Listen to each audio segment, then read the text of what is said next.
Hector Bravo unhinged.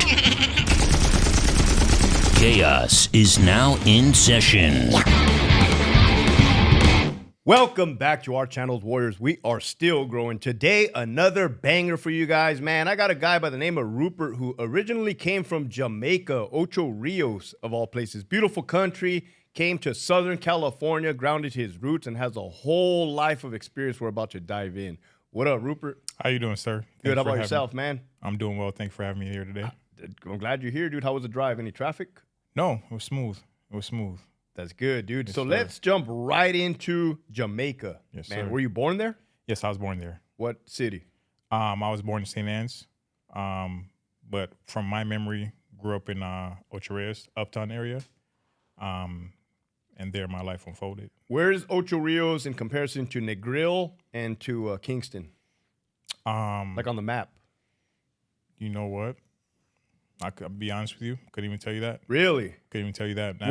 That leads to more to that story later on. But what type of like, was there buildings, villages? What type of like scenery was there? Dirt roads, homes, but miles apart, drowned in the bushes. You know, we like to call them gullies. You know, and just my school and the beach. We were very secluded. My father was a member of the JLP household, so therefore, you know, he had to keep us hidden. We moved homes quite often, but he kept us in school. You mentioned that your father was part of the like politician. Yes. How many different parties were there? 2 different parties. So in Jamaica, you have JLP, Jamaican Labor Right Party, PNP, People's National Party. My dad was the Speaker of the House for JLP. So from your memory, aside from the politicians, was there also a law enforcement presence in that area? Law enforcement, Like, did you guys have I never cops? saw him. I always saw my dad's men. You know, whenever he was around, he was with a lot of men armed. They have guns? Yes, they had guns. My dad's a retired captain. So for the longest, I didn't even know my dad's name. Everybody calls him Captain. Captain Francis, or Capo for short. And that's what I remember. Now, we were talking earlier, and you mentioned you grew up on the higher side of the poor side. What does that Yes. mean?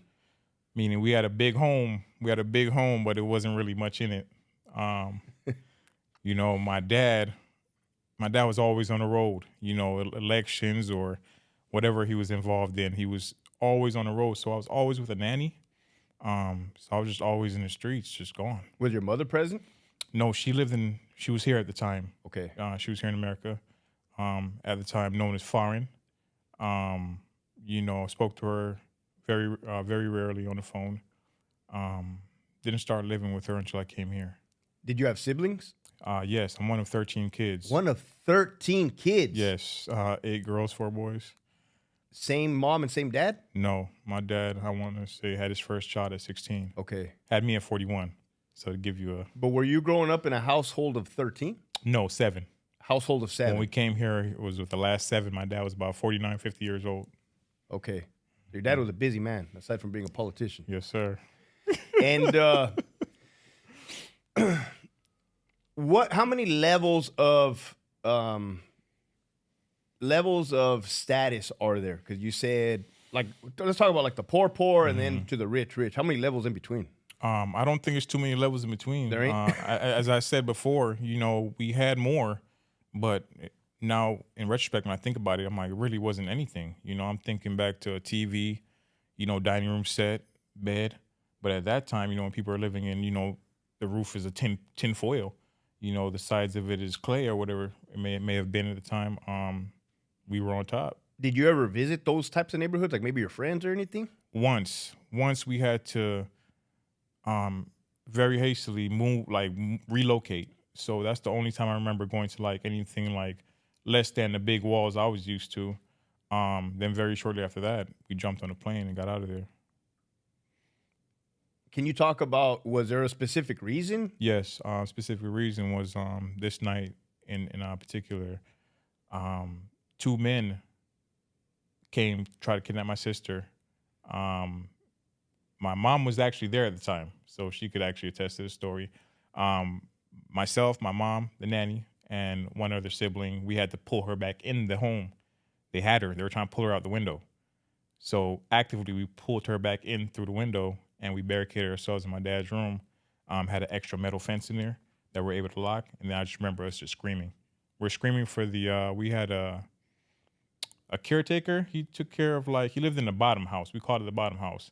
It was another home we owned like a mile even further down from our house. So we're screaming for his name. But he never came. Eventually, we were in there screaming for hours. My dad eventually came with a group of men. They cleared the home. Then after that, we shortly left. Who were those guys? Opposition of your dad as a result? I think so. And that was one of my things with my dad growing up, even still to this day. He never talks about anything. All the stories I've gotten were through my aunt, you know, little luncheons. She actually stays out here in San Diego. But my dad he never talks about anything. Did your aunt specifically speak on that situation? No. No? No. Just that a lot of people wanted my dad, you know. Damn. Gone. How old were you at that time? At that time, I want to say I was either 6 or 7. That's pretty traumatizing, man, to be a 6 or 7-year-old kid seeing your sister about to be kidnapped by 2 men. I saw a lot of incidents like that. I've seen Where? kids.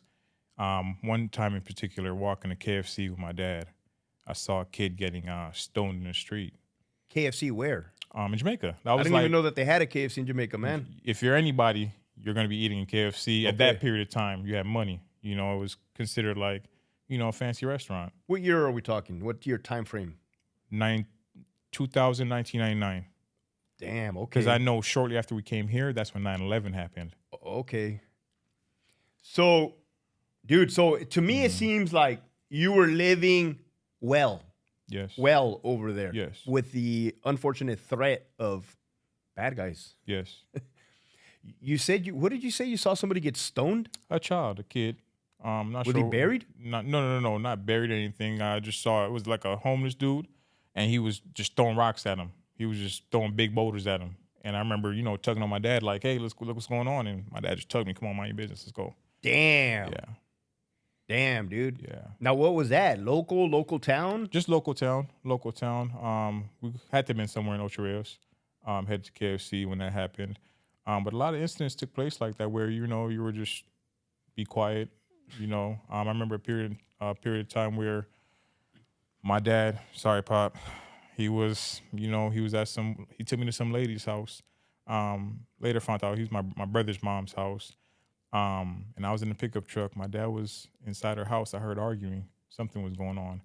And some other lady came out of the house, and she came to me in the truck, and she started choking me. She was damn near choking me to death. And she was asking where my dad's gun was. I was the only person I knew where my dad's gun was, because every time he needed it, I had to go get it.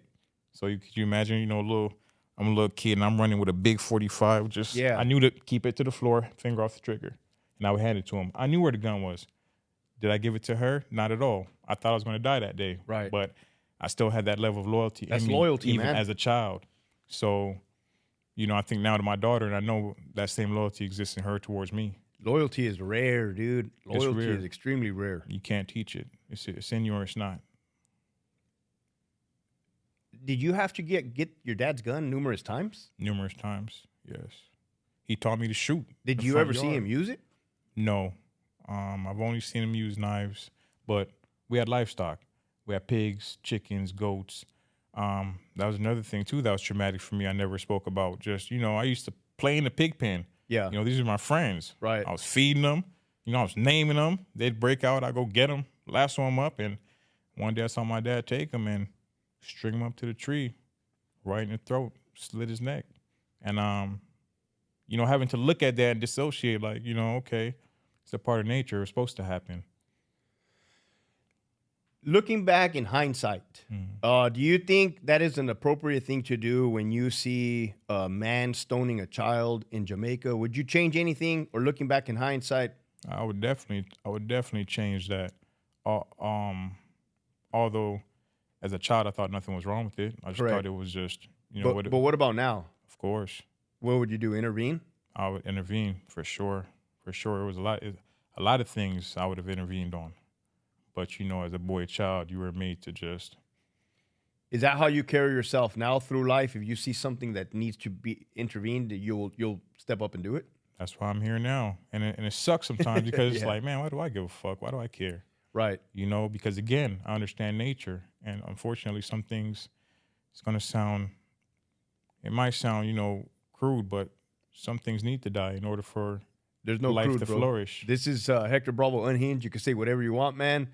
I want you to elaborate more on you understand nature, because I understand nature as well. Certain things in nature that were born into this life, ultimately just to be food. It is their place. Their place is food on the ecosystem. And I feel the same with us. Some people are just, their place is food. But would you agree that also nature is brutal? Yes. And it has no favorites. It is just what it is. And that's the side I don't want to look at people as, because sometimes I want to feel that way. Like, man, it is what it is. Some people are just supposed to die. You know, you're food, especially if you're presenting yourself that way. Would you agree that usually the weak do not survive in nature? They don't survive. They don't. In any level of nature, they don't survive. What characteristics would you define as a strong individual? Character to me are attributes that you could depend on when you come under pressure, when you come under fire, that allows you to still be human. Some people shut down and they, you know, some people are just trained to go. So, you know, part of their brain shuts down and they're just able to do just the most horrible things. But I think, especially in those situations, you have to be able to think and have compassion. And that's what led me down the path on which I am today, because I still have that compassion in me when, like I said, most times I just don't want to give a fuck, but I can't. Right. You know, which leads to it being a calling. Right. Certain people, fortunately, how you feel, it doesn't matter how you feel. If you're called to do it, Right. you know, it's either you're going to listen or you're going to, the guilt might consume you and then everything around you burns down. That's fucking gold, dude. Yes, sir. So I credit you because you experienced a lot of trauma at a very young age. Well, to me, it's a foreign country. To you, it's your hometown. Yes. Your homeland. But as a result of everything you endured, did that change the way you view the world? Yeah. Yeah. I viewed the world through a weird lens. Like I said, I had to unlearn a lot of things. Like what? Homophobia, for one, I had to unlearn. I was very homophobic, even as a young child. Okay. And then in the Like, time frame as well. Violently homophobic. Like, I would see those things and I would want to be violent as a child because it's what I saw. Where do you think that's what you saw? Where do you From think home. that was? Okay. From home, from Jamaica. At that time, you know, I'm not sure about today. I haven't been home in 20 years. Okay. Still not allowed back. I hope to make it there one day, but... No, that's good to hear, man, that people can undo certain life perspectives and or what do you call those? You know, biases? Yes, certain biases, like I said, that were taught to me, you know, and I thought, you know, okay, this is how it is. It's what it's supposed to be like, all right. What advice do you have somebody that's younger and they think, that's just the way it's supposed to be? My advice is understanding yourself. You're not the self you portray to the world, the self you go to sleep at night. You know who you are and you know your truth. And understanding that we're all different. And it's okay to be you. You'll find your people eventually. Especially as a child, I feel like they learn that nasty trait right away and clicking up and separating from what's deemed weird, right? Which brings me to my question, what exactly is weird? Right. What is crazy? Right. Because my mindset differs from you. Right. We like to throw these labels on people because we simply don't understand them. And rather than getting to understand them, I do away with them. You know, and then a lot of villain arcs start that way. True. Either they're going to be the hero. No, or, you're right. You know, You're right on the money, dude. You're Yes, knocking sir. these questions out of the park, man. yes, sir. So, do you think societal norms play a role in this behavior? And you said kids learn it at a very young age. Definitely. I mean, I got a young daughter, you got a young daughter. So this is Yes. something that we would probably rather have them hear Like, hey. when she hears it, and she's gonna hear this, you know, Right. because she is my daughter, and I know her. Right. She's a bit of a follower, and I tell her that you're a follower, Storm. But guess what? Because one day she asked me, Dad, just don't understand. Why can't I just do whatever I want to do? And whereas when I was a child, when most of us were children, right, we'd be shooed away. Yeah. I have these conversations with her. Absolutely. I said, well, in order to do what you want to do in life, you have to have a teacher, right? I'm your teacher. Let me teach you, and one day when I feel you're able to, you could do the rest. Really? Like, yeah. That's money, dude. That's gold. That's it. And it's funny because I'm drawn to people that are good fathers, dude. Yes. And like, I feel drawn to you. And before I even got to, and as I'm getting to know you now, I'm like, dude, communication is huge Yes, sir. with your children. Yes, sir. Do you think that America lacks parenting and children communicating? Definitely. We feel like a child should stay in their place. No, that is a mind. That is a different world. You know, people often say he's living in another world. Yes, he is. Because the world through his lens is different. So therefore, that is a different world. That child is a different world. It's speaking to you. They say children are closest to God, right? When my child speaks, I don't let her influence me like she's God. But when she speaks, it's the purest thing I've ever heard. Facts. And I'm talking to it. Facts. I'm connected to something through it. That's me. Yeah. You know, so I just look at it different. Whereas, you know, my father chose to, which I get, you had 7 children. 13. 13, but when we arrived at 7, I get it. You're 49, 50, because in just 10 years, he got his PhD. You know, the way I look at it, man, and I know you don't blame your father the same way I don't blame my father. I look at it as generations, right? I'm sure they did better than what was taught to them by their father to us, but now we get to give that to our offspring, and hopefully they can do better than us. And that's the hope. Right. You know, my dad's father wasn't there, so he was just operating on what he knew. Right. I always say at least he was there. You know, well, my dad to me. Right. You know, yeah, certain things were missing, but she was still there. True. You know, where did you guys relocate to when you came from over there? Came from Jamaica to Florida. We drove from Florida to California. No way, dude. Yep. I want to say it was a Ford Focus hatchback. 7 kids. No way, man. Yeah. I was on an adventure. We were stopping in certain states at the rest stops, showering up. But you know, coming from Jamaica, dirt roads, right, to America, and you're just seeing all this greenery. I'm thinking, wow. Was that your first time to America? My first time. What do you think? It was like heaven on earth. It was the most beautiful thing I've ever seen. I was naive to, you know, the real of what, you know, of what I've come to know and experience and what has happened to me in my story. But at that point in time, as a child, through my lens, it was the most beautiful thing. It was like Wonderland. With that being said, do you believe that a lot of Americans today are, what's the word I'm looking Ungrateful? Yeah. That's the easy word. That's the easy word. Yeah. Do you believe they're, Spoiled? yeah, pretty much along the lines of like, do you believe that they act the way they do because they don't realize how bad it can be in other places? Of course. If someone knew for what their belief was, their arm would be chopped off next. No, you're right, dude. Do you think they would speak up? No, you're right. Listen, they're gonna quack like a duck. They're gonna walk like a duck. They're gonna get in line. Absolutely. But unfortunately, this is the greatest country on earth. Correct. We have the freedom to, you know, say how we feel. Even politics aside and all the shenanigans we see on television and on the social media, this is still the best greatest country. place to be. And yeah, it's not as bad as some people make it out to be. Yes, sir. It's not. As a matter of fact, they're probably making it worse in their own head and externally than it has to be. Yes. First world problems is what we call it.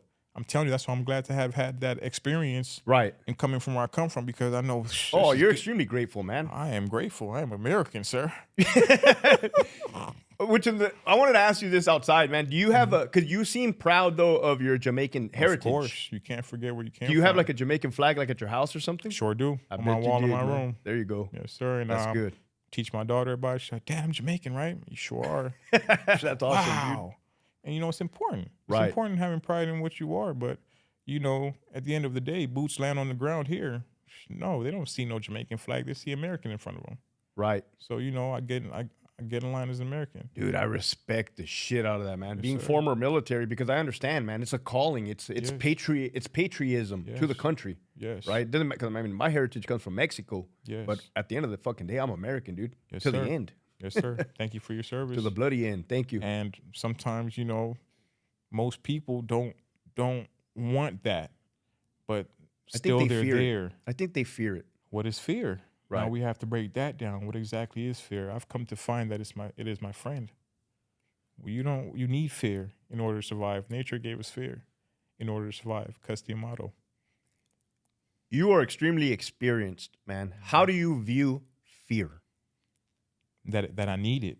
I need it. In any given situation, it heightens my awareness. Where without it, you just die. You're not fearful. Right. Whatever. You know, but Do you think that dates back to our primitive primal ages? yes. Right back to our nature, and that's why we're still at it today. Exactly. That's why we're still at it, and we'll forever be at it. Now it's just taking different shapes and forms and colors and sizes, but it's all the same bird. Right. So it took you 4 days to get to California. Where did you touch down at? Ontario to a trailer park, Lamplighters. The Lamplighters trailer park. And did you eventually like get into school right away, or? Yeah, we got into school right away. Like I said, my dad sat me down, hey man, it's what it is. You're normal now. You're going to school, and I'm sitting there like, because in Jamaica, I remember there were times I'd be left at bars, and you know, I'm waiting for people to get drunk and leave their cigarettes half lit, their Right. beers half full, and I'd steal beer and cigarettes, and I'm a little kid ducked off somewhere smoking and drinking, just hanging out. How did you feel smoking and drinking at a very young age? I felt like it was taking the edge off. My dad used to always say, son, once you've acquired a taste for a beer, you've become a man. And I'm like, well, you know, I thought at that time I was a man. Hey guys, consider becoming a patron where you will get first exclusive dibs on the video before it airs to the public, and you'll get to ask the guests special questions that you have in mind. So that's also another way to support the channel. Thank you guys. Appreciate all of you. Keep pushing forward. Make sure you hit that link in the description below. Right. Well, I'm an alcoholic, man. I got 14 years of sobriety. But at one point, I was drinking a beer with my dad, and I thought, oh, I made it. I'm a man. But looking back in hindsight, that's not a man. You know what I mean? No, and yes, I'm sure sir. you would agree. Yes, I'm there now. I don't drink. Correct. You That's know? awesome, dude. You know, when I also have a sister, rest in peace to my sister Janine. We lost her. A drunk driver hit her on a 10 freeway, snapped her neck on impact. Sorry to hear that, man. Sorry for your loss, dude. So it started from a young age. Just I do remember very, very lightly. I do remember going to her funeral. Okay. That's it. No, these topics that we're talking about are very serious and very real. man. Definitely. And Very- they affect everyday people. Facts. You know, our actions, we don't know the end result and who it would affect. What do you think plays a role in that? What do you think plays a role in people doing bad behavior, not caring about other people's? Feeling bad for themselves, self-pity. Therefore, it gives them an outlet, an excuse to do what it is they want to do. What about lack of direction, immaturity, too. lack of guidance? That's who they could use that to fuel. Like, well, I never had anyone. You know, falls into the self-pity, the excuses. I never had anyone. No one showed me. I used it, you know, till this day. I'm 33 years old. Through text, I'm glad we've said it now, but my parents have never physically told me they loved me. We don't hug. We handshake. So therefore, when I was growing up, I thought my parents hated me. That was my belief system. So that's how I found myself in the streets. First people that told me they loved me were gang members, unfortunately. How old were you and what year?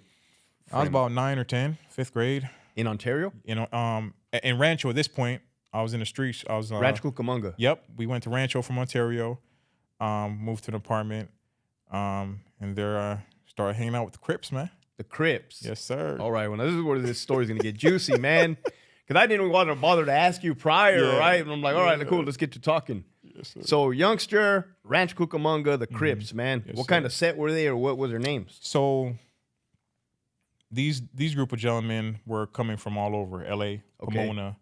A lot of cliques that were in Rancho at the time, right? Because a lot of people would try to downplay, like, man, you're in the IE, Rancho Cucamonga, it's beautiful. It is beautiful. But guess what? They have Section 8 like everywhere else. Absolutely. And and people from all over coming for the housing, came there, and we were there, and I started hanging out with these guys, and my best friend growing up, his name was for the longest I called him Ace, but his name is Joseph Jackson. But his gang moniker was Ace? Yes, Ace. Were these dudes all wearing blue? Oh, all the time. Did you begin to start dressing in blue? I did. For a long period of time, I would talk like him. The blue. He would tell me from the history of the things, starting with Tookie. Yeah. He would break it down to me on a historical level. And here I am coming from Jamaica. I don't know anything about American history. Right. So this is my first introduction. I'm like, oh, it's like a movie. I'm like, whoa, I want to be involved. Was your father present during this time? He was present, but he worked various jobs, 3-4 jobs, and he was going to school. Did he ever comment on maybe your appearance? Maybe you're starting to dress different, all talk the time. different? He was going to send me back to Jamaica when I got my ear pierced. So you got your ear pierced? Right, and in Jamaica, like I said, the homophobia, right? Correct. You get the ear pierced. So Correct. Oh, yeah, thought my dad would have whooped my fucking ass, man. it went down that day. But, he didn't send me back, but he did send me to military school. Hold up. Before we get to the military school, man, Mm-hmm. so you're, how did you get your ear pierced? Or why did you get your ear pierced? Was everybody else doing it? Everybody else was doing it. Everybody else was sagging their pants, wearing huge shirts, piercing their ears. And then at what point in time did your father see you, and how did that go down? He saw me at the points in time I would come home. At 10 years old, I'd be gone for 2 weeks at a time. And he saw your ear and he said, come He here, saw man. my ear, and he just started cursing me out. Yeah, y'all turn to Fenke. Yeah, so like a hood. I mean, not a hood rat, but like a rug rat. Yeah. And he just always, at that point in time, the communication was just off. They would just, always tell me, you're gonna die, you're gonna go to jail, you're gonna get deported. So he was attempting. Yeah, to... that way, but it was never no explanation. Like, it was just, hey, you're gonna get deported, you're gonna die, you're not gonna be nothing. It was just a lot of that. So that's all I heard for a long period of time, and I was just looking for love. Right. So Did you feel that you found that love amongst your group of friends? yes, they were the first ones to say, I love you, bro. I didn't know what that felt like. So once I heard that, I was willing to do whatever. And I What started kind of activities were you guys doing? robbing houses, Home invasions or burglaries? burglaries. So when nobody was home, Nobody was home. how would you guys get in? I would let them in. What do you mean? I was friends with all the marks.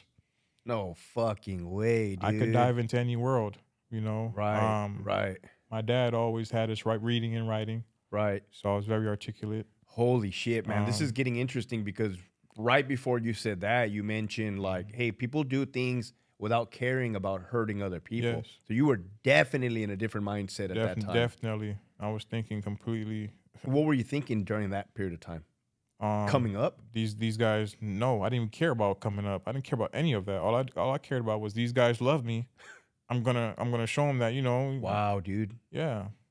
I didn't care about anything. I didn't care about no money, none of that stuff. Just for the love of the game, for the love of these guys, I was just For their approval. yeah, for their approval. And I told my dad one time we had a sit down, man, and I told him from 18 to 23, never believe in taking my own life, but I was trying to get up out of here. I hear you. I've been there. Mm-hmm. And so I was just, we call it crashing out. I was just crashing out, man. Whatever. You want to do it? Let's go do it. And that's how I lost my best friend, but we'll get to that. Were you consuming substances at this time? Yeah, I was drinking. I was smoking. 10 years old. I was drinking and smoking. I'd wake up smoking. I'm talking about first thing I'm opening my eyes to inhaling some weed. This was probably not the type of weed that they have nowadays, right? No. Very different. Yeah.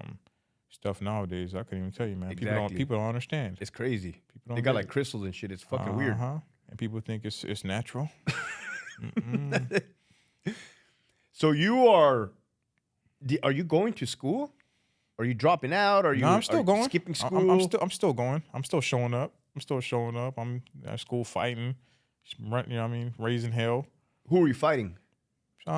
Being defiant towards staff. Were you guys ever fighting the opposition gangs? No, not. Well, yes. At this point, yes. So my friends were older. They're already in high school at this point. So I'm leaving middle school and I'm riding my bicycle to the brawl. Wow, dude. And I'm trying to find the smallest guy because I understand I'm a small guy. So but I'm still gonna participate. So yeah, I You truly are loyal, man. Yeah, yes. And that's what almost screwed me over, man, is my loyalty. So I just want to, for the other ones out there that are stuck in that lifestyle because of their loyalty, I don't want them to fall before men that are not like them. And it took me almost going to prison for 10 years when my best friend stood on the stand and pointed me out. But it was a blessing now in hindsight. No fucking way, dude. I'm with them every day, we chasing the girls. This story's getting better and better, man. Oh, it gets No, crazier. because you understand that this podcast helps people. Yes. It reaches the people it needs to reach. Yes. It reaches the people that are still in the hood, Yes. still doing their thing. Yes. But you got to understand what comes with that and the Yes. reality of it. Yes. So this friend of yours, how long had he been in your life prior to being on the stand with you? Out of 8th grade, summer into high school. I met him, I met him through an incident that was happening on campus, but I understood really fast I needed to find alliances because I was outnumbered. Was he a Crip gang member? No, he was affiliated with the Bloods. His brother was OG from Queen Street. Was he a Blood gang member? No, just a family member. So now, as I get older, right, you start to learn because I was led astray. It's not officially from anywhere. Okay. No, the guy that grandfathered me in, per se, his father was an OG from there,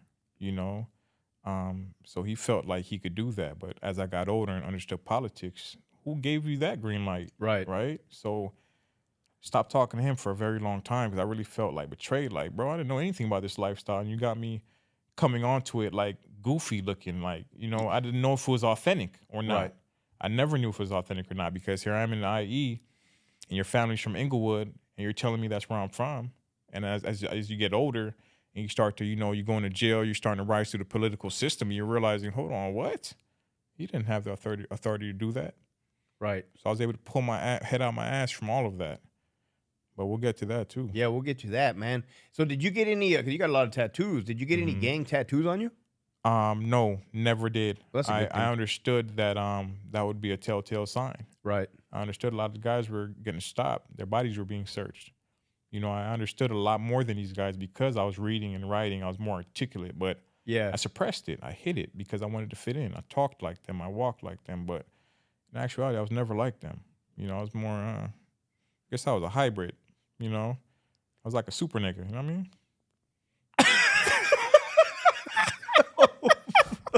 Hey, I'm just. That's probably the best moment of this whole entire fucking podcast, man. Holy shit, you caught me off guard, Yeah, dude. man. I lost my train of thought.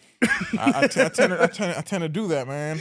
No, what had happened was I was trying to come up with another question to ask you right after you were going to be done speaking, and then you hit me with that, dude, and just knocked me off sorry, man. my rhythm. My rhythm. But back to your last question about how did I feel when he was on the stand? But before that, man, what I meant to say is like, okay, you were not destined for the streets, right? Obviously. You were better than that. Yes, That's yes. that's where I think the conflict was coming in. That was never my destiny. It just Correct. took a sharp, abrupt turn. I'm like, how the fuck did I get here? 100%. Yeah. But you were willing and able to Yes. do what you needed to do. Yes, To feel inclusive. yes. I just wanted, I'm in Which the is house. not abnormal, man. No, I'm in the house of girls. It was Oh, either, man. you know what's crazy? The thoughts that went through my head at that young. If I didn't get up out of there, it was possibility of me. Yeah, I I'm hear what around you're saying. girls. Right. No, that makes sense. When you're looking, one thing I've come to realize, man, is testosterone. It's Yes. fucking real. Yeah, it's real. I was in there putting on heels. I'm telling you, Testosterone is I'll real, never man. forget the night I was putting on heels, man. My sister's dress. My dad came in there with my ass. And the next thing you know, I'm in the streets. I hear you. So I understand now, Dad. I hear you. And that's why people join gangs, the military, law enforcement. Yeah. They're looking for that. They're looking for their they're way. like they're like little unguided missiles. That's it. That's it. If they just had somewhere to go, Right. they would go that route. Hence Mike Tyson meeting Custody Amato out of the juvenile facility. Yeah. Him adopting him, and then what happened? He had someone to guide him. That rage, that aggression. Right. What crime did you guys commit or alleged you have committed to end up on a stand of some sort? So this one was a week after graduation. So what it was, right, in hindsight, It was an infraction, man. It was something that was supposed to be a cite and release. Okay. Stealing a $20 bottle of alcohol, but because they had secret shoppers, and because the person I was with at the time, had a struggle with them, upgraded that to burglary. When they eventually burglary, robbery, and mayhem. I didn't even know what mayhem was. What consisted of the mayhem charge? Me running. But the reason why I ran was I had an international license at the time. My dad went to Jamaica and got me an international license so I could be able to get to and from work. Okay. But I was out there doing other things, of course. So I ran because of that, man. And I think I was on probation at the time. And I ran and I did the most, man. I'm jumping through backyards. Is anybody in hot pursuit of you? Oh yeah, it's 2 birds on me. Listen, man, the whole Rancho Sheriff Department is on me, man. Hey, shout out to them guys. Yeah. But they whipped my ass, man. How did they get alerted so fast? There was a struggle going on at the store? I went to the park, man, and here we talked about my loyalty, right? Yeah. My stupid ass. I went to the park. I had like an hour to get away. You had an hour to get away? I went to the park because I was already gone. As soon as I saw him struggling with, I don't know who these guys were, took off. I didn't really know that guy like that, so I didn't know him. I told my buddy about him, like, hey, bro, I think he's up to no good. I don't like this guy. And then this happens. So I'm like, I don't even know this guy. I'm gone. So I break across the freeway. I go to the park. I'm calling my cell phone because I lost my phone. Oh, wow. I got naked photos on there of my girlfriend at the time, my child's mother. Okay. That I recently separated from. Yeah. So I'm like, I don't want anybody to see her photos. This is my thinking over the time. I don't want anybody to see her naked photos. I got to get that phone back. No way, dude. So I'm sitting there calling my phone for like forever. Thinking because I'm thinking in my head, like, okay, it was just a bottle of alcohol. Like, how were you calling the phone if you didn't have your phone? Payphone. Okay. This time, payphones were very popular. They were still at the parks. So I was on the payphone, calling my phone, and it was answered, but nothing was said. Oh, man. So as soon as I hung up, I saw undercover. So I did an law enforcement ROP in high school as well. So I've always been, law has always fascinated me,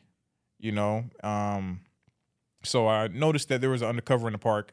I hung the phone up and I just took off. The guy, he got out of the car, started chasing me. I took off into the first backyard, movie type scene, man. Family's back there eating the whole 9.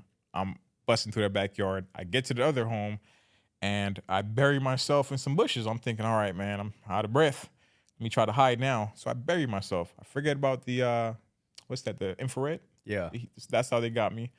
When they got me back there, man, I was screaming from the bushes, hey, I give up, man, I give up. They came over and whipped my ass. Then what were you burying yourself with? Leaves.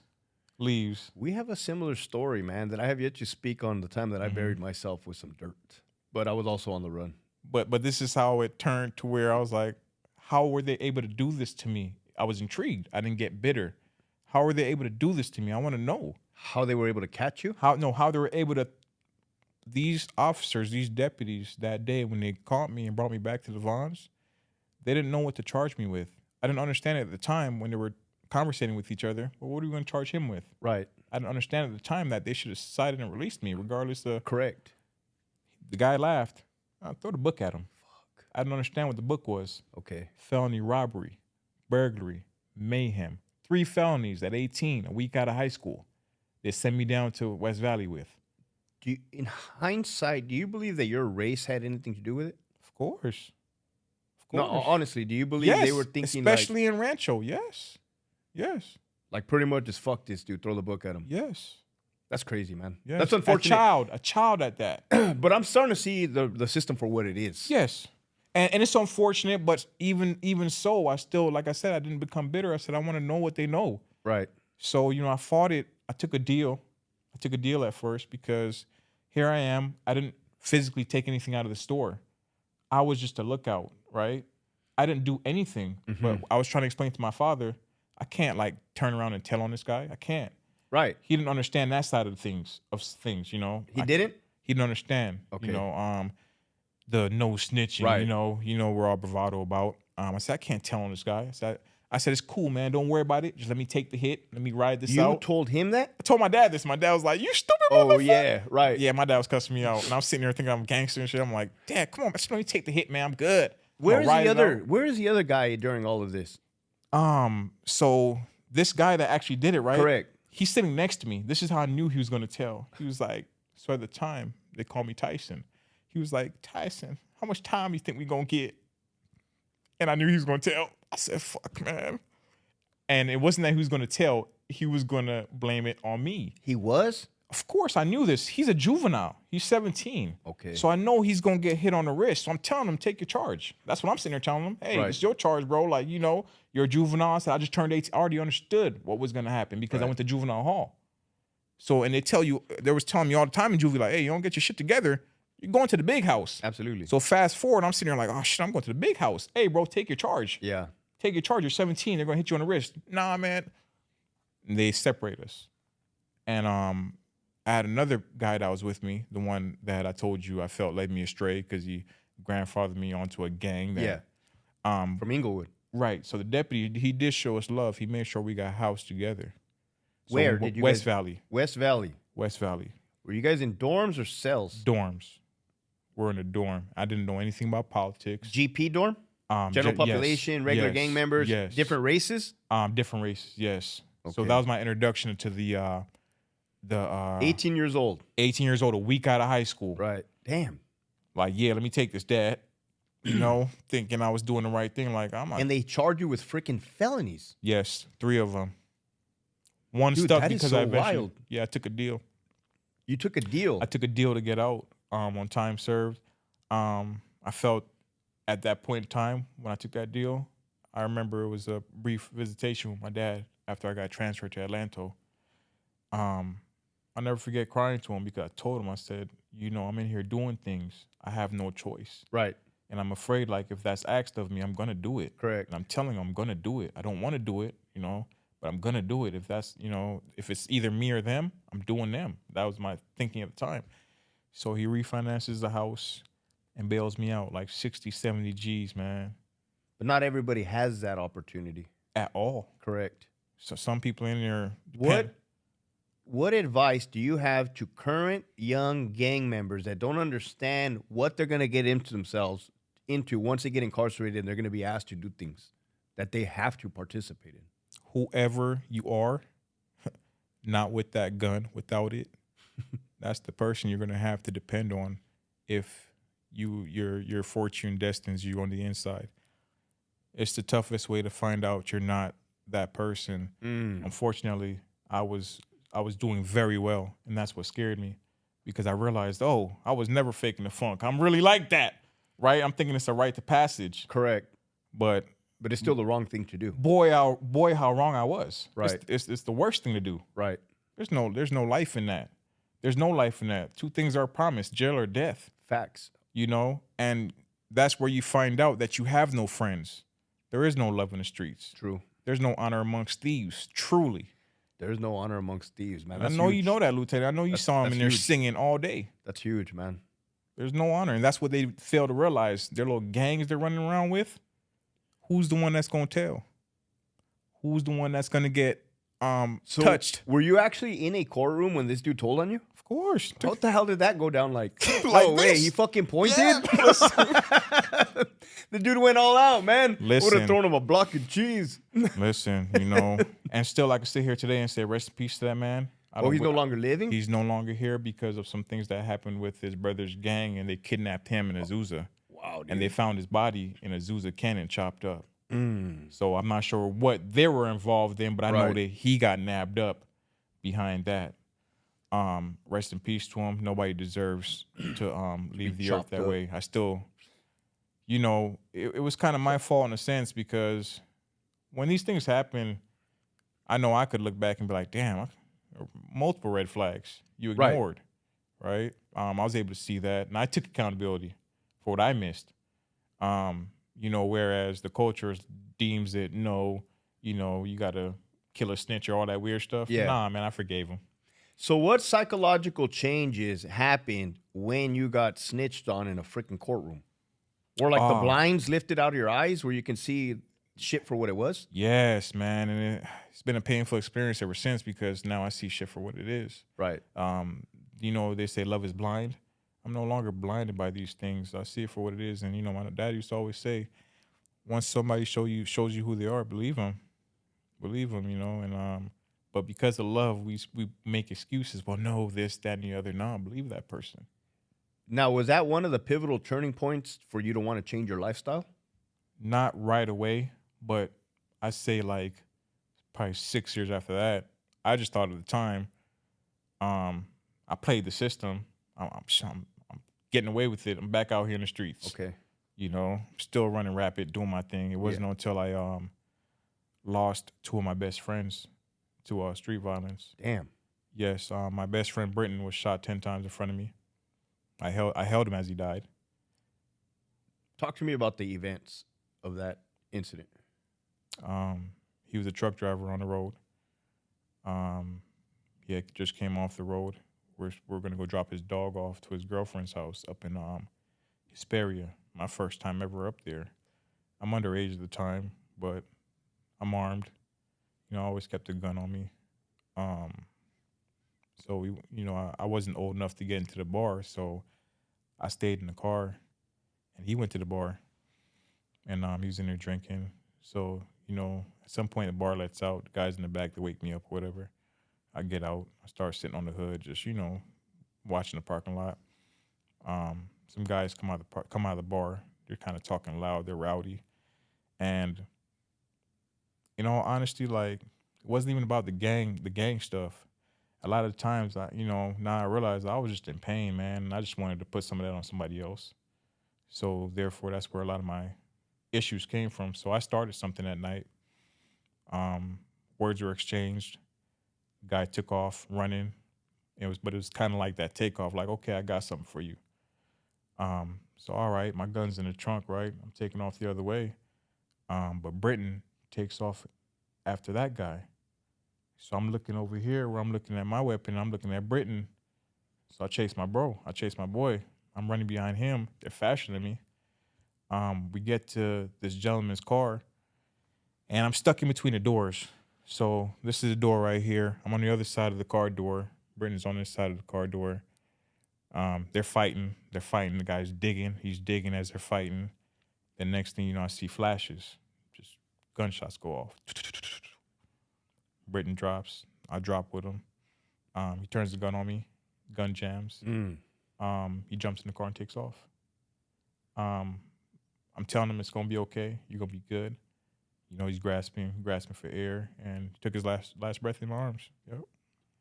Dude, you should have died that incident. I definitely should have died that night. And right now is the first time I've ever even talked about it. There's a reason why you lived, man. Yes. And that's what brought me here today. Absolutely, dude. Yes. I should have. It's been many incidents like that. And my cousin, I called that night to tell him what happened. He was taken from me a year after that too. Drive-by shooting. So as you're growing older, man, and you're seeing things for what they are. Yeah. Is that when you start to make changes? Major changes. I'm going to jail behind false friends. Right. I'm losing friends. Right. I'm seeing it for what it is. I'm like, man, like, I've always had the ability to look at older people. I'm like, where does this end, right? Mm-hmm. Who survived this and who's doing good right now? That's smart, dude. I wasn't able to see anyone, either some junkies or, somebody just living above the poverty level. Like, nobody's successful. Well, we got rappers and a couple people that make it into sports. Nobody's really successful in the streets. Right. But we have cultural people giving their heart to the streets. Behind what? Do you think the system drives that? Yes. The single mother households, they start in the home. They take the father out the home is broken. Many of these women think they could do it on their own. You can't raise a boy into a man. It takes another man. By the time you had your daughter, were you already out of the gang game? Yes. You had already been out. Been out a long time. When you met your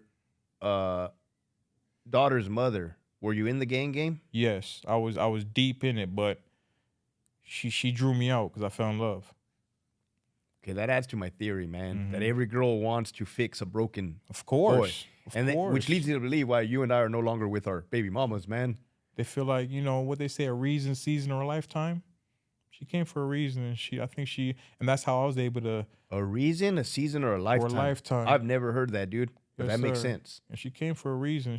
Our season was 15 years, but it wasn't a lifetime. I was under the impression it would be a lifetime, but Facts. sometimes life has other avenues we have to take to ultimately become the person we were meant to become.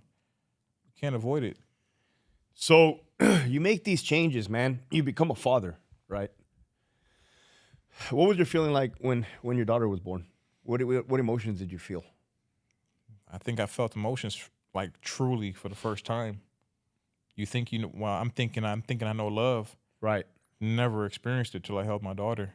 Until I held her, man. I was like, God damn, I've never felt this before. And I think that's why I was able to just do a lot of things and not really have any emotions behind it. I would look at my ex-wife would cry to me most times, and I always look at her like, why are you crying? I would never feel anything. Yeah. And I always felt like that was, what's wrong with you, bro? Like, relate with her. I never felt nothing, but until my daughter was here, then I started to feel, and, it felt weird. Did you feel a sense of responsibility? Yes. What kind of responsibility did you feel for your daughter? That she's depending on me for survival. And again, back to my loyalty, it sparked something in me. Right.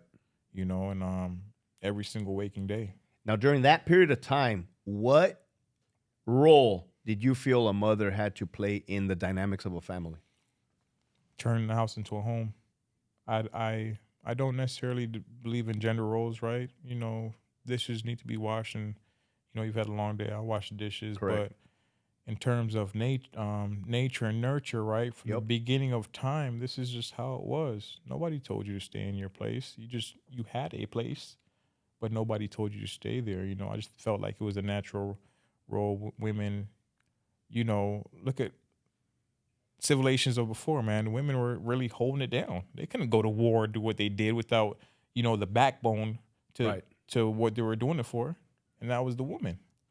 So I felt like because she didn't have a dad, which I brought back into her life, this was like year 11 or 12. I saw him at a birthday party. I made him get a DNA test. Reason, season, lifetime, right? What if my job was to bring her father back into her life? But it's always been that disconnect. Like, you can't tell me what it is to be a man. There was never one around to show you. And it comes off, it's hurt her a lot of times, but that's just what the truth is, and that's what the fact is. You can't tell me that, and I still feel that way. Do you believe that social media and maybe a modern agenda that was pushed around 2012 diluted the role of a female or of a mother or of a wife? Very much. Or of a female? Very much. Social media, the music. I'm telling you, it boils down to frequency. What's your tune? What's your tune to make you tune in? And I think 2020 was when it really started gaining some traction with the lockdown. A lot of people were forced to face themselves, face their partners, face situations, whereas before you were just too busy to even realize that it was a problem. But here we are locked in together, and I noticed more drinking started, more scrolling started, and then the problems came, right? The water's green where you water it. It's never going to flourish in your backyard if you're on the fence looking over into somebody else's.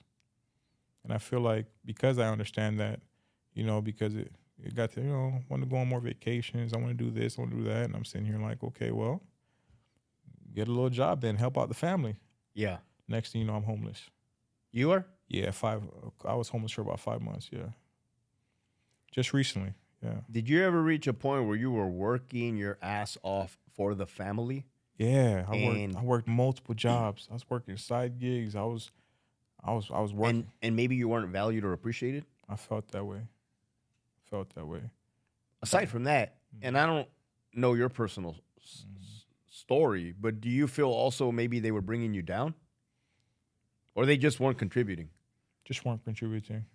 I'm sitting here like I watched my mom and dad work hand in hand for 30 years to do this together. Absolutely, bro. But you know what's crazy? My dad told me when I was 15, a few months after I got with my child's mom, he told me because he he had noticed, you know, he was like, son, like, you spoiled that girl too much. You're gonna regret that one day. Crazy 15 years later, because I never allowed her to do anything. My dad's the type of father, like, if it was like chores to be done and you came over, you're doing a chore. So Yeah. he would designate her chores, and I would, no, don't worry about it. Go in the room. I'll do it for her. And he noticed that, and he tried to nip it in the butt. And, you know, I worked 2 jobs. I never let her work, you know, things like that. And then, you know, when it got down to it after the child, I'm like, man, I can't do this on my own. I asked her a little bit of assistance, and next thing you know, I'm homeless. And of course, right, they say it's 3 sides to a story. So you ask her, and it's going to be a whole different version, but that's my truth. I get it. Yeah. No, I get it, man. Had you already planned on separating prior to the separation, or considered it at least? I guess I didn't take it serious. Okay. Oh, like I said, in the end, right, I missed all the signs, or maybe, yeah, I just chose to miss it because I was still in love.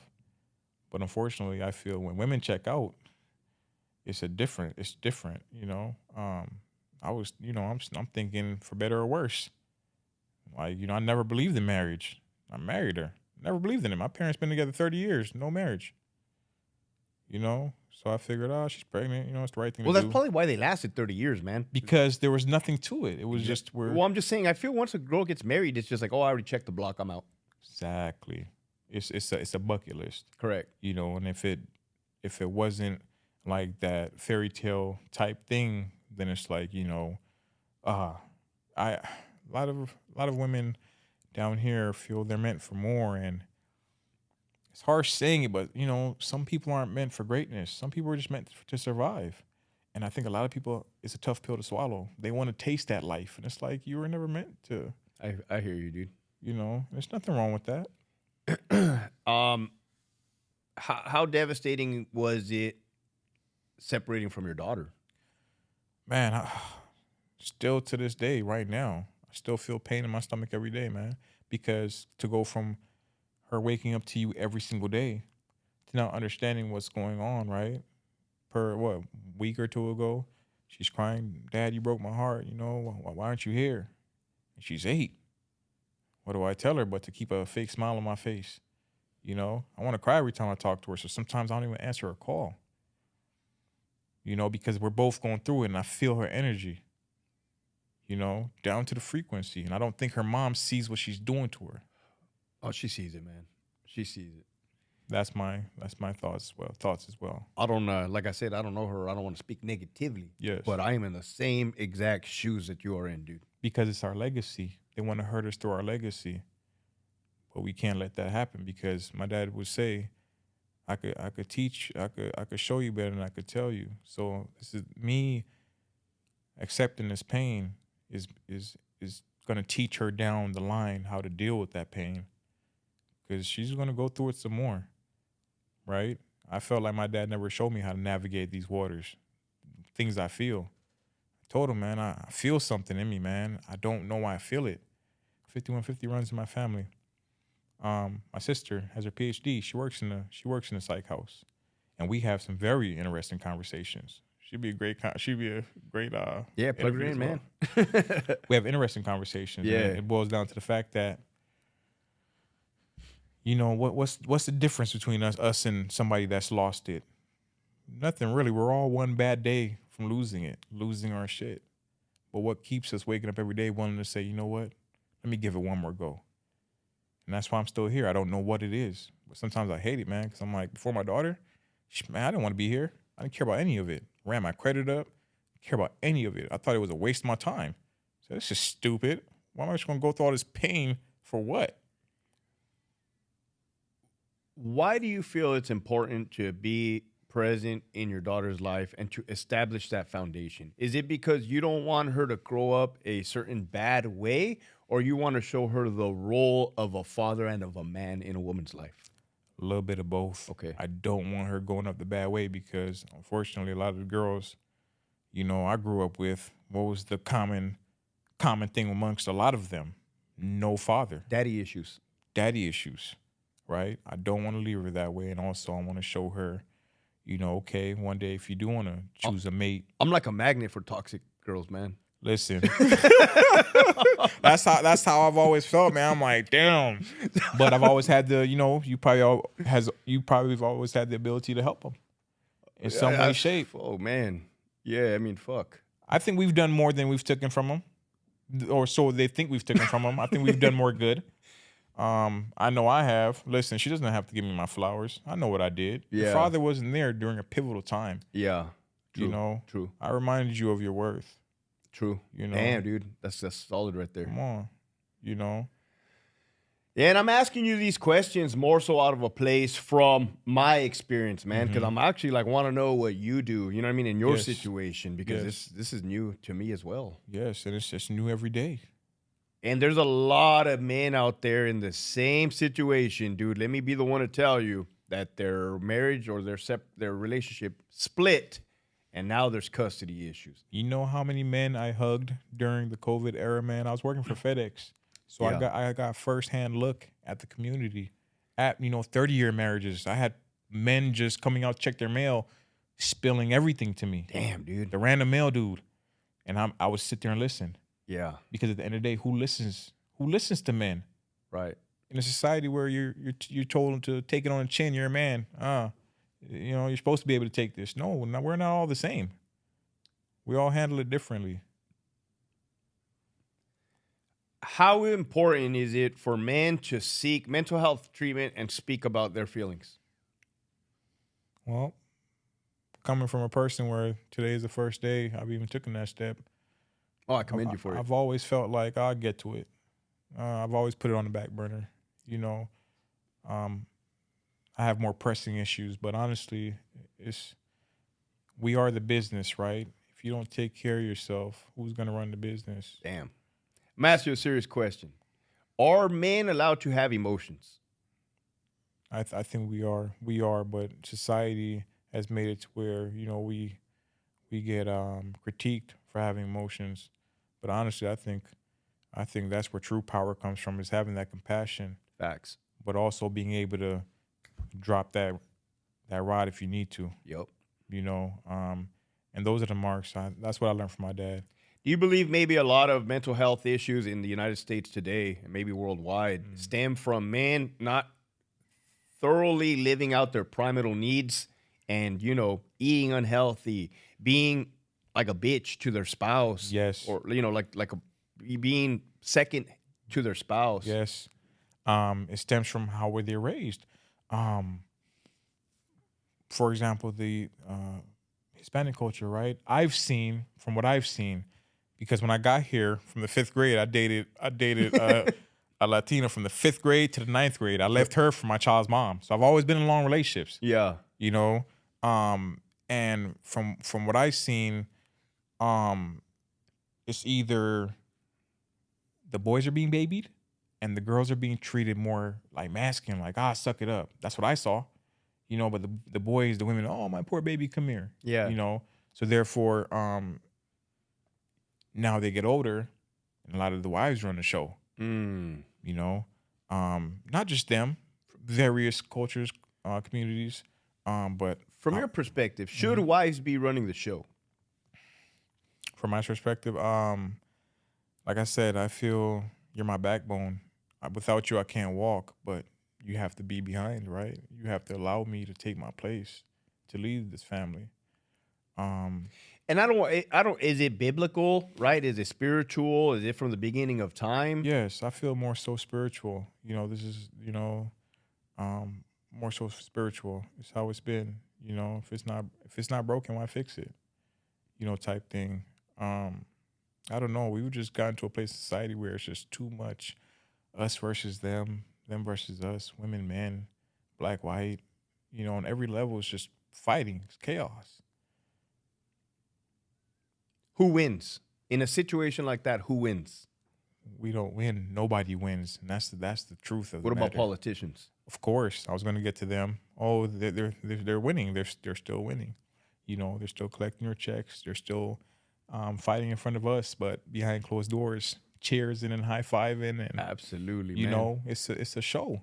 It's a show. But to what level? And I've never been the person like, oh, the government this, the government that. No, think about it. we, the people, are in those positions that put our foot on people's neck. It's not the government. It's somebody like you and I. Somebody going through the same stressors like you and me. But they're in that position to keep that foot on your neck. We're doing it to ourselves. You know, but yeah, they're foreseeing it on a deeper level of things. But if we just decide to say no, who's going to make us? What would the population deciding to say no look like? An uprising, a protest, solidarity? You're not going to get nothing without a little bloodshed. And that's just the truth of things. Look how America was birthed. You're going to have to be willing to spill a little blood. And then, unfortunately, we've reached a place in society where people don't want to die. People are scared. They don't want to rise up for nothing. Well, what did Thomas Jefferson say, man? Those that would exchange security for liberty deserve neither. Come on. Deserve neither. And it's going to get taken either way. Whether you Facts. fight or and that's what I'm sitting here like, you people are not realizing. Well, we see eye to eye, man. We're on the same level. Yeah. We see it. Yes. If you're gonna get taken, you might as well go down with a fucking fight. Come on, champ. Come on. You know, and that's all I want to display to my daughter. You know, follow your dreams, follow your heart, and Stand for something. for your belief. Die for that, if need be. Stand for something, and you'll back her 100% of the whole entire way. 1,000%. From the day she was born, I'm in service to her. Very interesting, man. I'm glad you're taking that stance with your daughter. Yes. Because, you know, and this is not a shot at my parents, but they're old school. Yeah, old school. They wanted me to shut up and put up. Yep. My boss is an asshole. Shut up, go to work, and just listen to him. Don't talk back. Just don't talk back. Just do what you're told. Yes. You know. Would you give your daughter that advice? No. She has to. There's a way to speak your mind without coming off disrespectful. Respectfully. So I want her to stay within that light. I don't want her to be emotionally. I don't want her to be speaking from emotions. And don't allow anyone to influence you unless they influence you with facts. And if you can't find facts within what somebody's saying, do your own research. Facts. You know, but too many people don't want to do their research, you know. What is that, man? People too scared to do anything, people too lazy to do anything. I don't think so. I think we reached a point in society where people like the way things are. They like somebody else pulling the strings. It's easier. Takes all the thinking out of it for me. Think about it, right? That's where the sheep mentality comes from. Correct. You know, some people don't want their bubble disturbed. Have you ever been trying to tell somebody something and they're like, get out of here, man. You're a conspiracy theorist. Every day, dude. Come on, those people. And that's what I mean about nature and some things that need to die. Those are the people that I wouldn't blink an eye if. Yeah, no, I hear exactly what the fuck you're saying, man. It's just a brutal, honest truth. It's just the truth. It's just the way things are, you know. Basically, what you just said, dude, is not everybody's on the same level. No, spiritually, our frequencies are different, and that's what drew the wedge between me and the people I used to try to identify with. You know, Right. It became completely. Like, oh, he's definitely not like one of us, right? I'm like, fuck. But I've always felt like more connected to those kinds of people, you know? I guess because, you know, the state of mind is what I'm saying when I say where I come from, the state of mind. Most people think the ghetto is a place. It's not. It's the state of mind. You could be in the ghetto wherever you live. How would you define success? Success is the ability to wake up every single day, and you have all your things in order. You could talk, walk. You know, a lot of things we take for granted. The air is on, roof over your head, food. That's success to me. It doesn't matter if it's a mansion or if it's a shack. I used to think I could only be successful or happy if I'm in the mansion. I used to only think that way. I could only be happy if I get this, if I get that. And the truth is, you could have all of that and still feel the same. And I don't think people understand that. So they look at that life is glamorous. Like, that's what I need. Materialistic. And I've never, thank heavens, man, I'm not materialistic at all. You know, because I had like one outfit like till like the 8th grade. You know, my mom would do what she could, but you know, that's why I started robbing, man. Because I was like, dude, gotta get some clothes. How important is internal happiness? It's it's the most important in my book, because if you're not happy with you, how can you go pick a partner and say, you know, and that's where the dependency comes from, right? Where she was like, you stopped loving me. It was never my job. You need to love yourself. Dude, because if you love you and I love me and we come together, we just loving. Bro, we have the same exact life. Come on, we have chat, the same man. exact life. And it's like, you're like, dude, that sounds like so cut and dry. What are you not getting? But there's the divide again. What are you reading? What are you eating? What are you listening to? First and foremost, if your girl has a bunch of single friends, you setting yourself up for failure, man. I was just about to ask you that, man. How do you feel about if your wife was hanging around a bunch of divorcees? That's what happened to me, man. She was around a bunch of old ass bitches and like, excuse my French, man. Like, hey, if that happened to you in the chat box, put a number 1, man, because that fucking happened. Put a number to me. 2, man. If it happened a couple times, baby. I'm saying, like, because that happened to me. What advice can a single person give you? Right. Except for, misery loves company, and they don't see it. They don't get it. Dude, this is some bullshit, man. Yeah. All her friends were just great friends with their child's fathers. Mm-hmm. Broken up, but they still come over with a new dude over there, just kumbaya, having a great time. And I'm like, what is going on here? Talk to me about the loyalty of men. And I'm not talking about like straying with another woman. I'm talking about the loyalty of a man in a household, the purpose, the role. What is he willing to do for the family? Exactly. What is he willing to do? And that's why a lot of our environments are the way they are, because what was your father willing to do for you? It's an unfortunate pill to swallow if you're living in complete shit.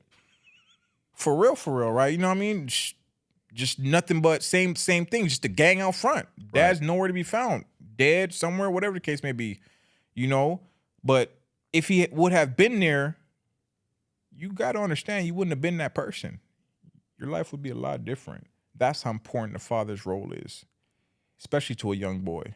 What do you feel the role of a man in a family is? To protect and provide. Protect, provide. The woman teaches, nourishes. We all have our... So to protect and provide, what happens when things get twisted or misconstrued from the woman's perspective? Thinking, oh, I got this, I don't need a man. Does that offset the cycle? It offsets it, because then as a man, if you start to feel less than, you're going to start producing a lot less than you're already producing, depending on how you deal with, a lot of the trauma most men are going through is subliminal, their subconscious mind. Just that small little thing, the last thing she said in that argument, you might remember. For weeks, you sitting there like, man, what? Like I said, we all deal with things different, and that's where the divide comes, Did you gain weight during a certain time of this? Because I seen a picture. I crashed my motorcycle, man. So let me go back. So after I got out of jail, right, I fought it for the next 2 years. A judge looked at me and said, you know what? Never happened. Took it off my record. I took that chance to go to college. Went to college for correctional science. They had a 15-week corrections officer program I signed up for. We had a pretty important meeting. She was like, well, shit, things you've done, things you've been through, like, it's going to be tough for you to get in, but yeah, I think you still be able to get in. Most important thing is you got to put some time in between this. Right. And I knew I was about to go on a long journey. So, I embarked on it. I had my first mentor that was like me, black gentleman, worked CDCR, Pomona PD, 30 years, shared his experiences with me. I graduated from there, made it through academy. So what led me up to the accident was I was supposed to go through CDCR. That's what I wanted to do, right? But my instructor Cheston was like, Francis, no, man, foot in the door is a foot in the door. Wherever you need to go there. So I went through San Bernardino County Sheriff. I was going through the process, met with my background investigator, told him everything I just told you right now. Went to jail the whole night, smoked weed with the Crips. Smoke weed with the Crips. I said, hey, straight up, before he even started digging, I said, is there anything I told you right now that could bar me? Let me know right now. Don't waste my time. I'm not going to waste yours. He was like, No. He's like, let me tell you something, man. I've never forgotten it to this day. Look me in my eyes. I forget his name. I wish I would remember his name, but he told me, he's like, we get some of our best officers from the bottom of the barrel. Oh, that's a fucking fact, dude. I said, why is that? He's like, well, you've been on both sides of the law, baby. You understand it. You understand it. And that's when my thinking really started to, whoa, a mass awakening started. I said, oh shit, he's right. And then shortly after that, crashed my motorcycle. I broke my hip. What were you on, a freeway? I was on a road. I was on my way to get my hair cut. What kind of motorcycle was it? Like a Harley Davidson. No I way, was dude. 20. I was 21. You know, always wanted a Harley. You know, got me a Sportster 1200, 1300. I was riding on Pepper and Rialto, and I saw the guy in the median. He was just sitting there in a car? in the car, just sitting there in the median. Saw the threat, assessed it. I said, you know what? In case he wants this lane, let me get over. Right when I'm about to pass him, he cuts both lanes. Yeah. And T-boned you? Yep. And fracture my pelvis, open book fracture. If it would have opened another half an inch, I would have bled to death. I broke my scaphoid. You see that little dent right there? Yeah. They did surgery on that. Did you lose consciousness? No, I don't believe so. I You were crashed awake? 3 times after this too. So this wasn't my only crash. I crashed a bunch more times after this. No way, man. Yeah, I wasn't walking for 2 years. They told me that I wouldn't walk again ever. So Well, what was the reason you kept getting back on the motorcycle after you would crash? it was the only thing that made me feel alive. Outside of my daughter. My daughter wasn't here at that point. Okay. So And so that's when you gained weight? Or you started going down a path? I of was just- I wasn't walking. I didn't walk for 2.5 years. I was in a couch like this, my legs tied in a sheet. I didn't have insurance. I took a free hit. No way. I checked myself out after a couple weeks. No and way, man. I didn't have insurance. Took a free hit. Did the other person have insurance? He wasn't even from here. Where was he from? Some random African dude. Just standing there, just looking like he didn't even know what was going on. You know what I mean? My lawyer was like, listen, Rupert, I dug into everything, man. He has nothing. The car wasn't even his. So I'm just sitting there like, fuck. Well, how bad were the injuries? Open book fracture, broken scaphoid. I had a wound under my Was there surgery performed? They wanted to do surgery on my pelvis. I told him no. So then what? Then he told me, we don't know if you're gonna walk again. I said, well, that's cool. I'll take my chances. But no, I let them do that, but not that. I don't want no How metal. much? What was the pain level like? Oh man. Like on a 1 through 10, man, this is what they ask at the doctor's office. What was the pain level like? 10 times 2, man. I'm talking Damn. about some stuff I ain't never felt before, where I was, you know, we up until then, weed was the only thing I tried in my younger years. It did come to a point where I had stopped smoking all through high school. You know, my next drug was just fighting and causing chaos after Yeah. that, but I stopped the smoking and stuff because it wasn't me. I was Right. doing it because it was available. I was just hanging out, Correct. you know, but it wasn't me. Now, what was the question? I'm sorry. The pain level. Pain level, yeah, 20, man. I was just thinking you would have made a great correctional officer, dude. You know, and I'm telling you, my uncles were corrections officers as well. Yeah. Did 20, 30-year careers. You know, and because of what happened to me is why, because I said, you know what, I'm going to sit around and blame this man, that man. What did I do to put myself in that position to cause these things to happen? Even as a young man, I was able to take accountability and ask myself these questions. Whereas, again, I bring it back to the single mother households. A lot of these men don't understand that they're running around versions of their mothers. Emotional. Think about it. Where you from? They're emotional. Women tendencies. Facts. 100%. Their environment dictated that. So they're out here because they can't control, you know, what you have to face as a man and take from society. They can't control that. So this is the easier way to cope. How important is it for a man or young man to accept accountabilities for his actions, whether they be good actions or bad actions? It's what allows the change, the growth. You have to take accountability, because if you always place the blame, then that's your way out. There's no change that comes from that. You got to face yourself. My life started to change when I looked in the mirror and I said, well, what have you done to contribute to these stereotypes? You know, then it gets funny because you're like, oh, you played right into the game. No, you did. Yes. And I was able to see that. But man, it took. No, what's crazy is that you were able to unsee that and see it from a different perspective. Not that many people get to see that shit. No. And you know why I owe it to my father never having cable. We didn't have cable growing up. My whole entire life, we had to read. That was the only way I stimulated my imagination. Reading, writing, speaking out loud. I wasn't programmed. Have you read a lot of books? I read a lot of books. My favorite is the autobiography of Mike Tyson. What about philosophy? Philosophy. Like you read any Greek philosophy? Any? I read a lot of that. I love the players of history. The Achilles. Those types of figures. I've read on a lot of different types of wars. War is a pivotal time. Why did these people go to war? What was the reason? A lot of history times, repeats itself. It sure does. Sure does. Just different clothing, man. Yeah. But history definitely repeats itself. So, I've heard you say different clothing numerous times. Can you elaborate on that? I feel like a lot of times nothing has changed, man. It might have got swept under the rug now, but I think in like beginning of 2020 or something like that, there were lynchings happening. Oh, where at? Like on the East Coast? No, over here. South? Where? Over here. I screenshotted it, but I don't want to misquote it. But yeah, there were lynchings happening. It was like a couple lynchings. Certain things that were still happening. So I'm like, I don't think things ever really changed. We just changed clothing and time zones. No, you're right, because I was watching the Netflix Vietnam documentary series, and Vietnam is so identical to the Iraq War and the failures in A lot of the wars are identical. Government. Mm-hmm. And the reason why I like studying the players, like I say, Hitler, Stalin, because it's the mind that intrigues me. Why do they think this way? Earlier, you said that we are all probably just a bad experience or a day away from losing our shit. 5150. Right? Yeah. Right now, you mentioned Hitler, Stalin, and you want to know what makes them tick. Why did they think that way? Yeah.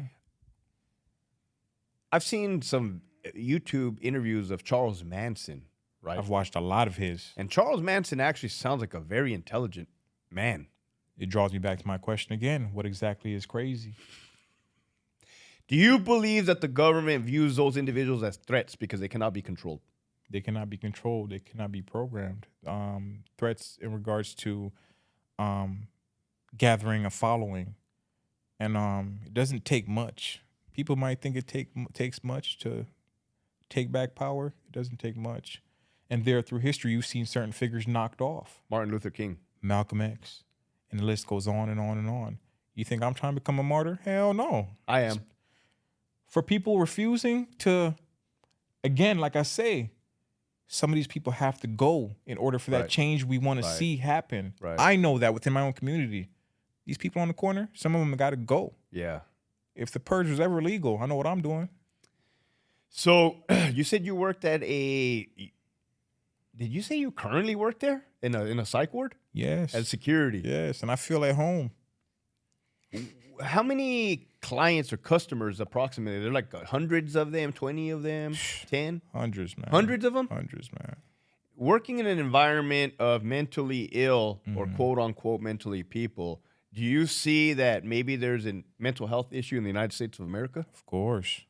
And it's being, people are filtering in drugs, alcohol, whatever, vices allows them a little bit of escape, and it's further dragging them down that hole of mental despair. Talk to me about self-medication right now. Whew. Yeah, they're getting prescriptions written for everything, man. Your biggest dealer is your doctor. Let's be honest here. I'm talking about like with a person with mental illness or trauma consumes alcohol or drugs or dope to try to numb the. Talk to me about that. Is it effective or not? No. Case in point, my brother tried something for the first time to try a little bit of escape. 19 years old in law school. Last I know, he's been in Rikers Island the last 7 years, he's doing full-blown heroin now. Fuck. It doesn't help. No, it's real, dude. It's definitely real. It's real, and its effects are devastating. And believe it or not, it's crazy, man. These things happening around me, that's what kept me away from it. Because my whole life, all I wanted to do was try drugs. Correct. And a lot of them. Yeah, I was like, man, I can't wait to what? I want to do the most. It sounds like a good time, right? That's what you're thinking. Like, what are you guys talking about? To do the most. But then you start seeing around you, what it's Correct. doing. Correct. I'm like, oh, whoa, this stuff isn't good at all.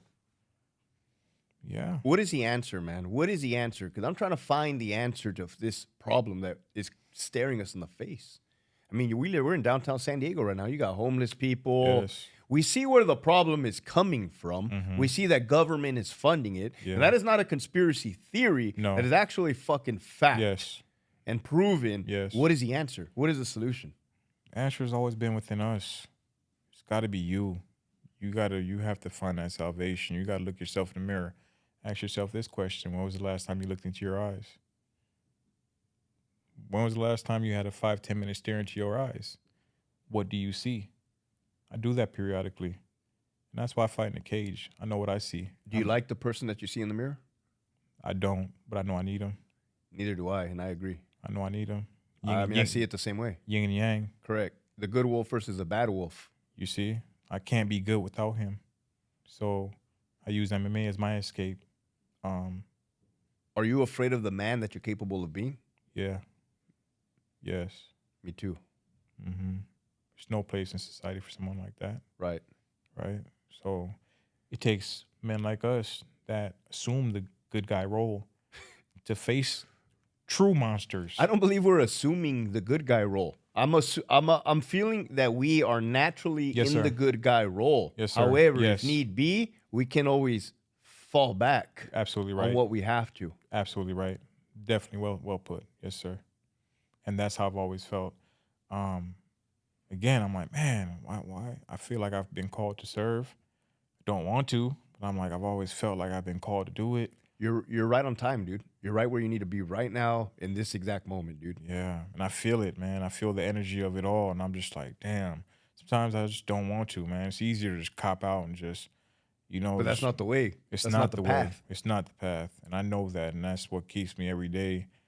You know, You said you had 3 million views on that freaking fight, dude. How did you get into that fighting, that backyard brawling street? What was it called, man? street beefs. Shout out to my coach, man. Super MMA. Let them know where they can find you if they tap it in and see your fight, man. I'm gonna watch it right now. You can find me online.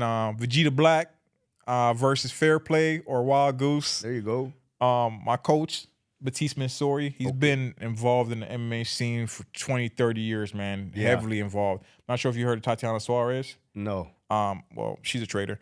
But before you know, she chose that life. Yeah. He raised her, you know, from a child, you know, and up. She's in the UFC now. She just had a bout against Wei Lee. That's awesome. It just recently passed. She wasn't successful, and here are my thoughts on that. Because of truly who she is at her core, her character. That's why she lost.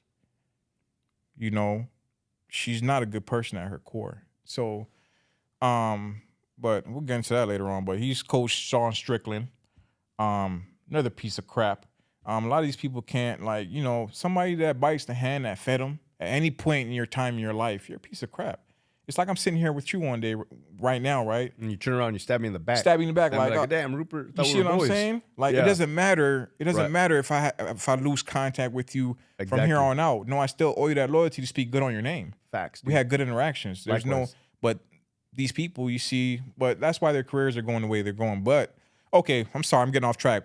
Back to street Yeah, beefs. man. When you were fighting in the backyard, yeah, man. and Actually, all you this drove- traitorous activity, man. Just, No, get it out there, dude. it's gonna get got. It's gonna get out there, man. It's gonna get out there. But so 2020 now they announced the lockdowns, and I'm actively going through the separation, the battle at home, right? But what led me to even fight, man, is crazy spiritual. Because after I learned to walk again on my own, I started to work for a security company at a dispensary where I met a gentleman that was the hiring manager for the security guards at Monster Energy. Nice. So here the story starts. I work for Monster Energy. I'm meeting fighters now. I'm meeting the gentleman in charge of sponsoring all the fighters, Hans Molenkamp. Nice. And one day Hans gives me some free tickets. He's like, "Hey man, you ever watch a man?" I was like, "No, I've never been to a show," but he's like, "You want to go?" I was like, "He's like, it's right there in Ontario." I was like, "Man, baby, yeah, I'll take it." So I take my wife at the time. We go to the show. Lo and behold, man, what are the chances of this? Kevin Holland, he fights in the UFC currently right now. Went to high school with Kevin. I used to smoke with Kevin and his grandpa. We're childhood friends. I told Kevin no when Kevin, he might lie about it, but Kevin wanted to join my clique in high school. Yeah. I told him no, right? To me, he was a skater, you know, Yeah. but great guy. I didn't take anything from him for being a skater. I just thought, no, this life isn't for you. I was always that person too. If I thought you weren't that type of person, Yeah. I wouldn't even let you engage over here, you know? So, but long story short, Kevin's fighting that night on the King of the Cage card that I got from Hans. I reached out to Kevin on Facebook. Hey, dude, I want to try this MMA. Where should I go? Kevin's the one that got me training with my coach that I'm still with to this day. That's awesome, dude.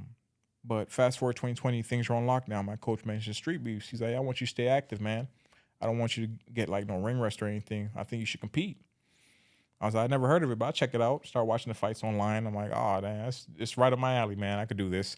So yeah, I fought a guy named Fairplay. He came from Jersey. Shout out to Fairplay. Shout out to Jersey, man. Honorable guy, man. Great guy. He came from Jersey. Nobody wanted to fight him. And I'm sitting here like, there's no way you're going to come to California and nobody wants to fight you. I said, I'll fight you. Yeah. So he was like, okay, MMA. In my thinking process at the time, I felt that I could have beat him MMA. I said, that's not going to go viral. I said, I need something to go viral, right? In my mind's eye is, can I gain the traction? Can I gain the attention of the people, regardless of the outcome? Because I lost. Let's get that out the way. But what exactly did I lose? Exactly. It went all 3 rounds, went to a decision. Right. No, that's a win, dude. It's a win. It was a great learning experience. We're still, you know, he follows me on social media. But we did, I think in the first 6 months, we did like 1 million views. That's a lot, it's like, dude. Yeah. Because I've been in this social media game now for 2 years, and hitting 1 million is freaking hard, dude. Street Beefs is a big platform. Yeah, it is. So I knew that.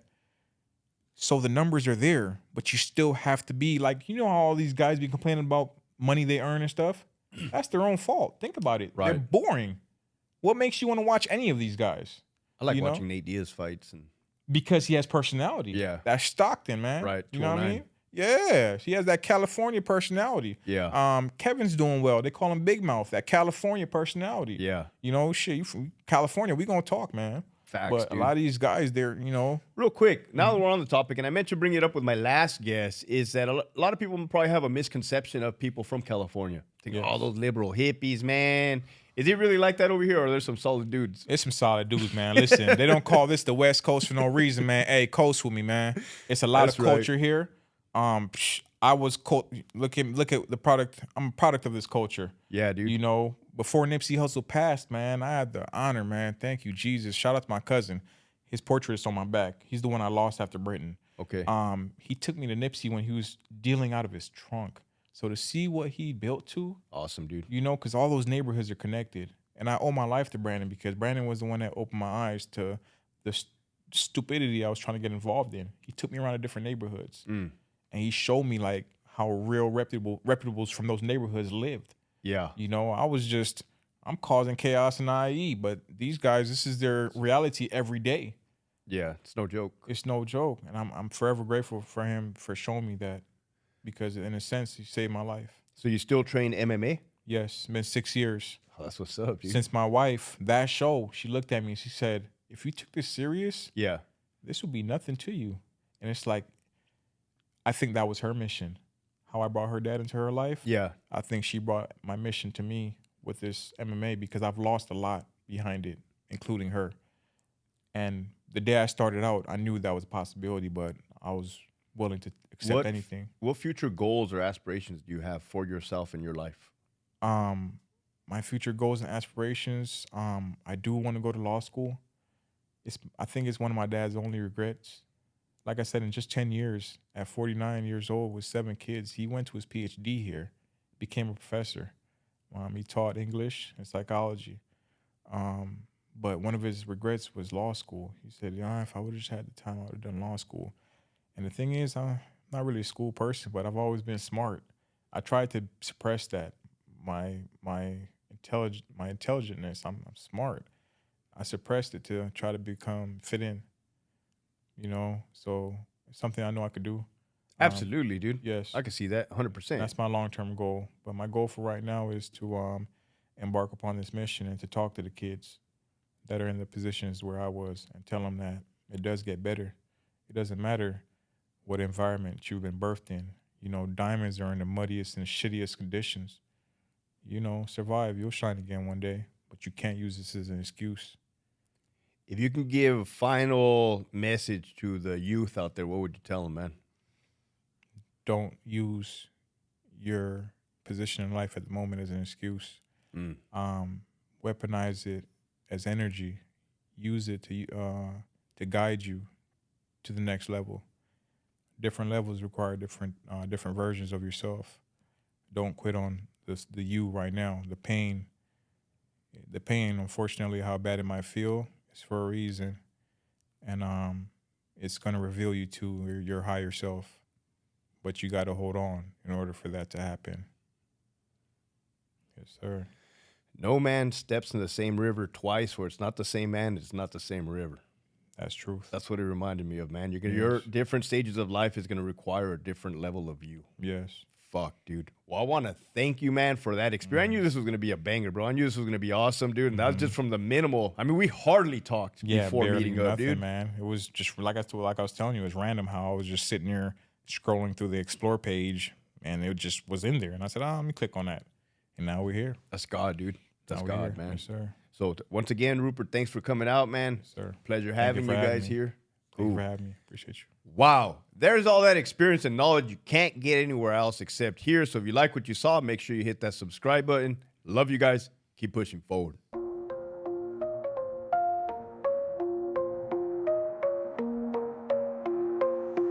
Unhinged mind, Hector's legend engraved. Living life raw, never been tamed. From the hood to the pen, truth and tales pen. Hector Bravo unhinged, story never ends.